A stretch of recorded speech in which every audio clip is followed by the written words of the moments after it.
Rosa Vibes Music. My girl, you're nice, the assassin. My girl, me love you. My girl, it's song for me girl, you know. 1+1, iwe weneni. Tiri tu level rachoriri high.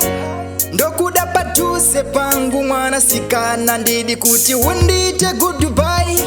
Waita ndibhururuke nerudo waunondipa my baby. Waita ndibhururuke urichiedza mumoyo mangu chiedza.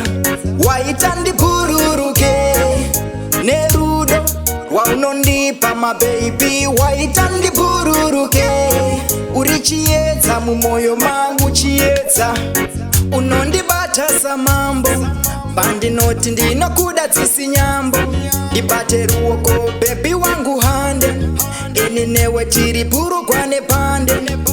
Nerudo wanditaka kunge henesi une chikaro mumoyo mangu my highness.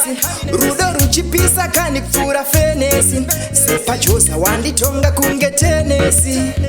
Waita ndibhururuke nerudo waunondipa my baby. Waita ndibhururuke urichiedza mumoyo mangu chiedza.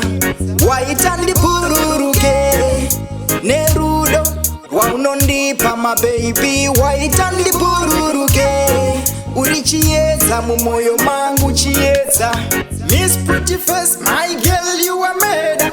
Anokubata ini ndokomita meda. Ndopa kutenda futi kuna creator.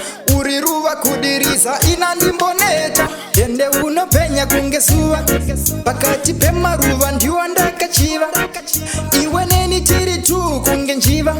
Wazatsa shuwa kuva newe ndaishuwa.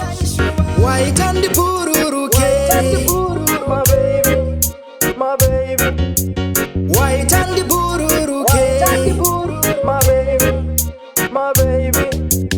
Waita ndibhururuke nerudo waunondipa my baby. Waita ndibhururuke urichiedza mumoyo mangu chiedza. Unondibata samambo bandinoti ndinokuda tsisi nyambo. Ndibate ruoko baby wangu hande ini newe tiri burukwane pande. Nerudo wanditaka kunge henesi une chikaro mumoyo mangu my highness. Rudo ruchipisa kani kufura fenesi sepachosa wanditonga kunge tenesi. Waita ndibhururuke nerudo waunondipa my baby. Waita ndibhururuke urichiedza mumoyo mangu chiedza.